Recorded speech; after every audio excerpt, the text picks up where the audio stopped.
Welcome back to the Music Theory Podcast. Don't forget to like and subscribe, and let us know in the comments what you'd like us to analyze next. Hello and welcome back to the Music Theory Podcast. Today it's going to be about a sequence model, a very important and very famous Baroque sequence model, the 7/6 consecutive. We will get to know the basic model and some ornamentations, you could say. Today we will learn this model, but we will also learn three ornamentations or variations, more sophisticated versions of this model. First, we can switch or change the upper voices. We can, secondly, ornament the bass with changing octaves, and we can also switch the upper voices on the go. We can do lots more, but this is how we start. I think these variations are the simplest maybe you can think of. Let's start with the basic model or the origin of the 7/6 consecutive, which lies in the faux bourdon and also the rule of octave, could say, because you can actually harmonize the bass having an octave, right?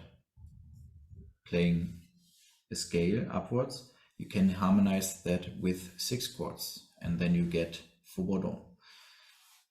You have a root chord in the beginning and in the end, and in between you have 6 chords. This example is from Handel's figured bass exercises.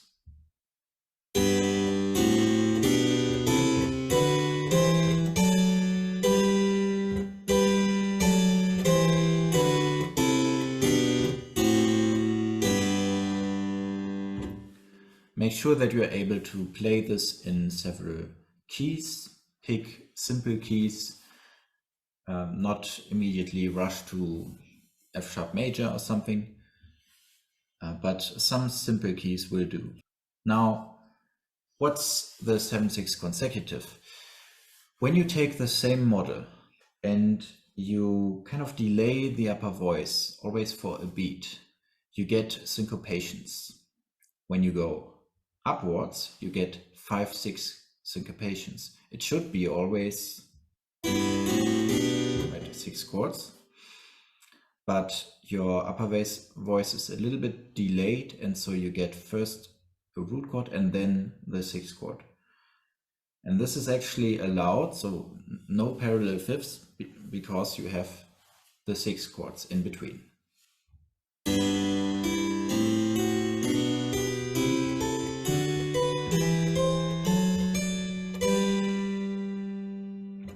Now downwards, instead of 5/6, in the beginning you have 5/6, but then the 6 is delayed and it's going to be a dissonance, a 7.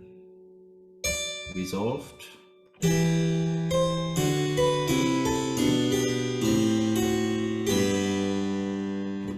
So constantly dissonance, resolving, dissonance, resolving.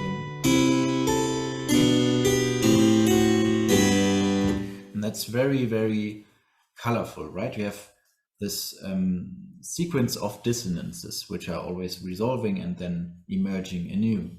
And this is very, very attractive for composers.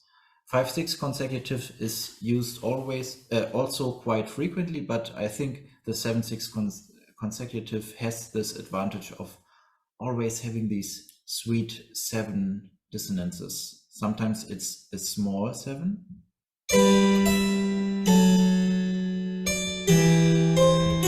But here, for example, the B to the C in the bass, major 7, right? So sometimes you have minor 7, sometimes major 7, according to the tonality you're in. And this is a very, very attractive thing to do. This is the basic model, so we will deal actually with only the 7/6 consecutive right? When you go downwards.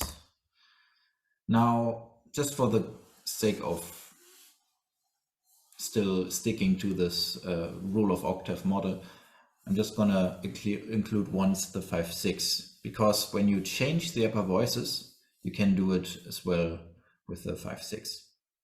Now, what happens? The 5/6 or 7/6 consecutive is now in the middle voice.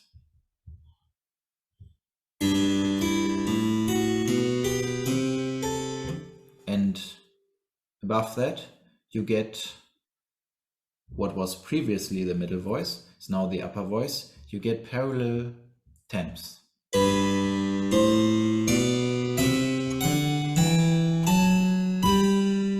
In this case, actually, it's more than 10. That's just how I said that in this case. But either way, it's thirds, right? Plus 1 octave, plus 2 octave, doesn't really matter. Now the whole thing sounds like this.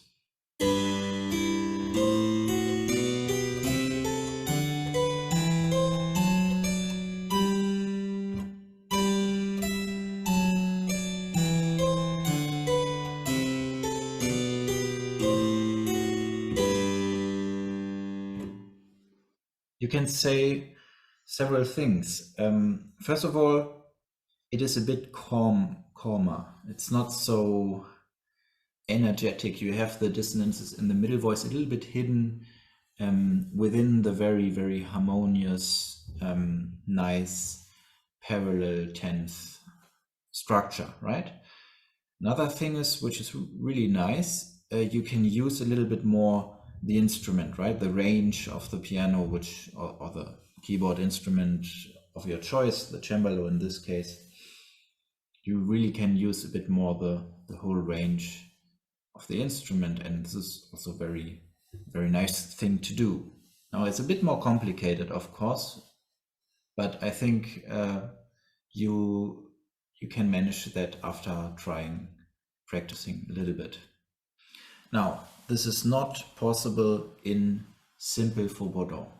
Why? Because the parallel fourth you get in simple faux-bourdon, right?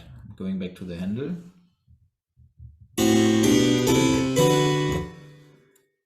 They will be parallel fives. And this is, of course, now forbidden because, right, parallel fives you shouldn't do.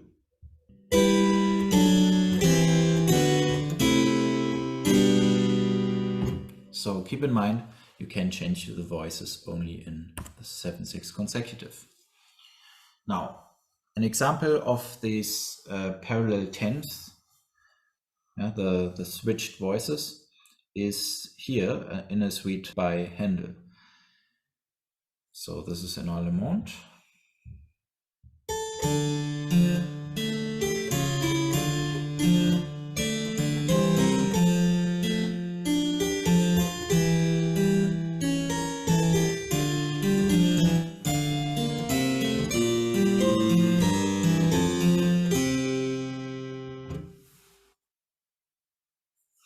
So the middle voice here is actually a bit lower.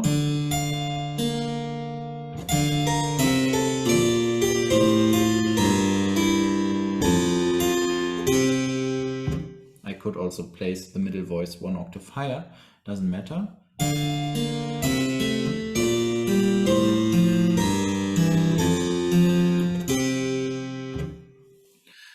But this is one example for this kind of technique.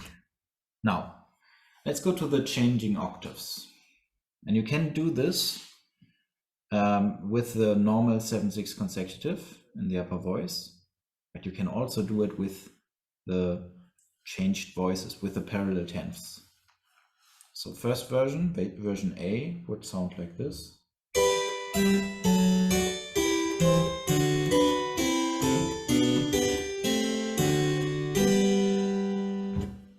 Now, as you might have noticed, right in the end, I allowed myself to do a little bit of a cadence, right? A bass clause.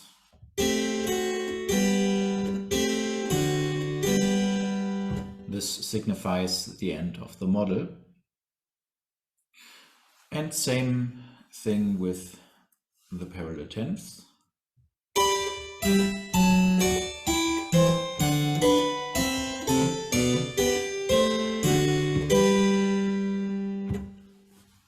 That's a really nice way to ornament the bass. You don't add any note, right? It's just the same note, but always in a different octave. It's a bit more sophisticated than playing, right? When you just go, you change the direction. So down, up, down, up, down, down, up. This is really nice. Now one example, just gonna play it very slowly. Actually, it's a jig by Rameau, and this, of course, you can also do with a simple faux bourdon. Rameau doesn't use it here with the 7/6, but rather with a simple faux bourdon with a little changing note here.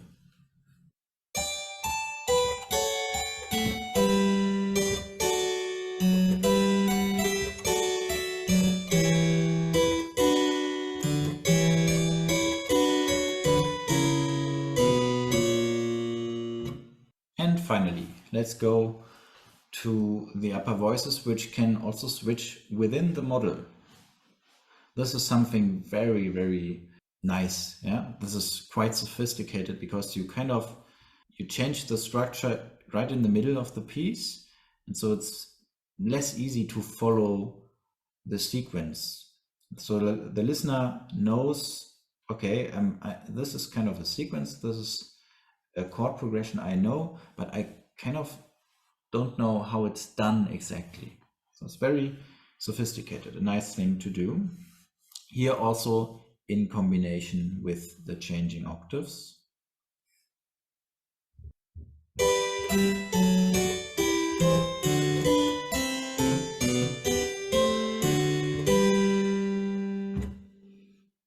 And right in the middle here you have a pivot point where both voices meet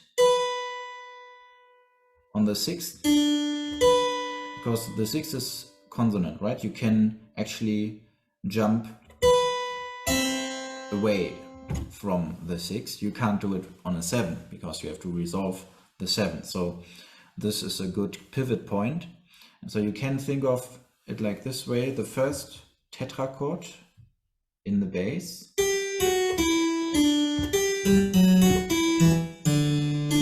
is harmonized as a 7/6 with the 7/6 in the outer voice, in the upper voice. And the second half of the tetrachord, the second tetrachord of the scale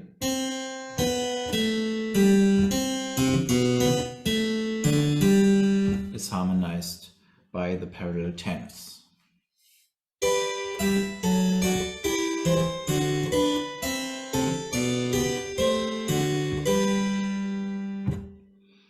Now we do the other way around, a bit more complicated, also because here I change the gear of the bass a little bit just to accommodate, the range. It shouldn't be too low, so the bass actually jumps a little bit more in the upper range. So you start with the parallel tenths and then you change to the 7/6 in the upper voice.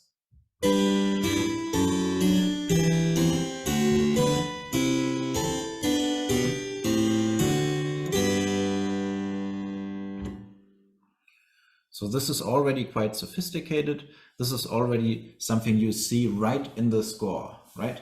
It's not an abstract model which is only in music theory textbooks.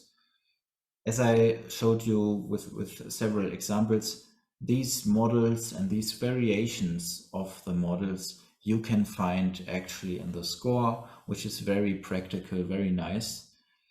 And it's an immediate invitation, to improvise, to compose, and to understand the music of the Baroque time a little bit better.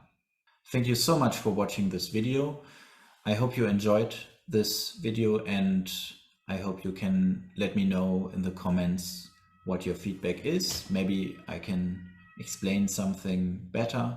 Maybe you have your own version of the 7/6 consecutive you want to show or you want to share with us. And yeah, have a good time whilst practicing the 7/6 consecutive.